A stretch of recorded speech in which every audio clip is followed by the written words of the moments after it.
I am indeed. And again, very warm welcome to all of you. And thanks a lot for joining. I would like to share some comments and thoughts on engaging with policymakers, and that's colleagues in BEIS in particular, on issues around carbon markets. And my research and interests have kind of focused on the political economy of carbon markets for the last couple of years. And that led to some policy engagement, which I'd like to comment on briefly. Could you give me the next slide, please, Hannah? Thanks.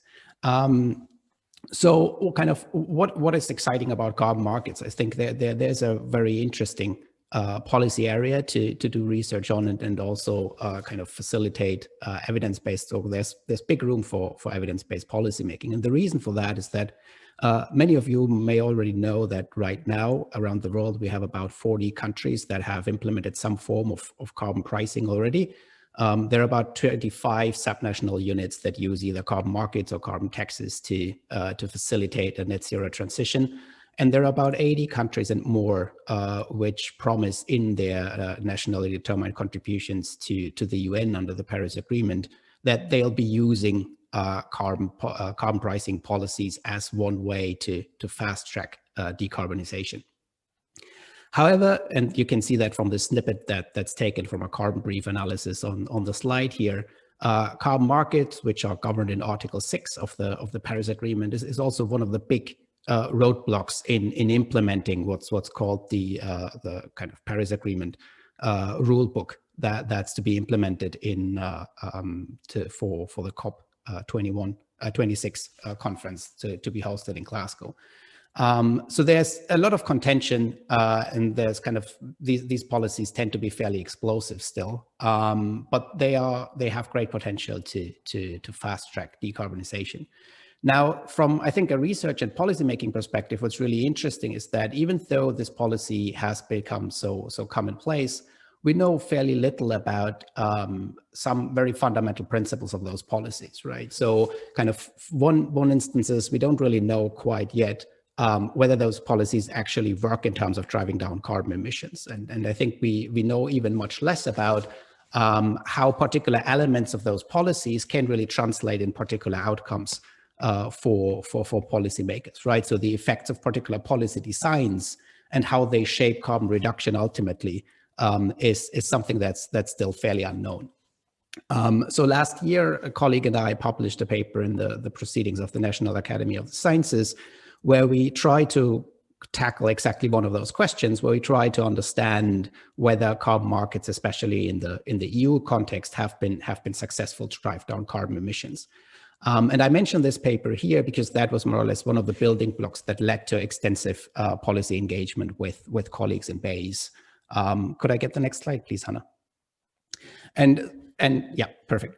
And so the key takeaway, or the key 2 points in terms of challenges for policy engagement, I'd like to separate into practical and a conceptual point. I think on the practical level, and everyone who has worked with civil service will know about that, is that certainly civil service staff rotates quite a bit across the departments, and also policy priorities do change quite quickly. So kind of, to me, I felt that it is some art to establish effective long-term engagement strategies and to build those relationships despite the fast-moving environment that we're operating in. I think on the upside, though, certainly because of the increasing salience of the issues, there's also policy windows or windows opportunity that are created, which allow us to engage more effectively with policymakers. And I think there's growing demand for a lot of research kind of filtering into the evidence-based policymaking arena. And then could you press one? Yeah. And then I think on the conceptual level, I think there are two big challenges that I realized when doing this type of engagement work. The one is, there's really a surprising lack of rigorous data, especially for ex-post policy assessments. So the interesting thing here for me on a really conceptual level is that obviously a lot of policies, when they get implemented, they might be the first time that we try to address particular policy issues. And therefore, there often is no systematic data kind of prior to the introduction of the policy of some of the outcomes that we might need to be able to address and assess those policies, whether they have worked in the end. So in the context of the EU ETS paper, for instance, a particular set of sectors came under regulation in 2005.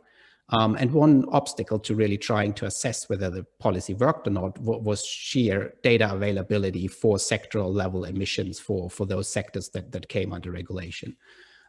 So I think that is one point to address.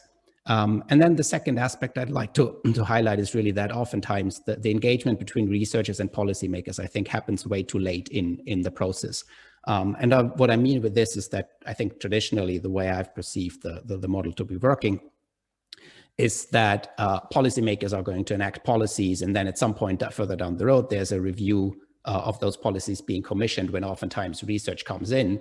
But that more or less forgoes some of the opportunities to already in the design stage of those policies think about how we want to assess those policies in order to facilitate better evidence-based policymaking. And so the upshot then of this is essentially that I think the stakeholder engagement through academia and through academia and policymaking, but other stakeholders as well, is really that we need to have this engagement to become an integral part of policy design and assessment process from the first day. And I'll leave it at that, but I'm happy to elaborate on some of those comments during the Q&A. Thank you so much.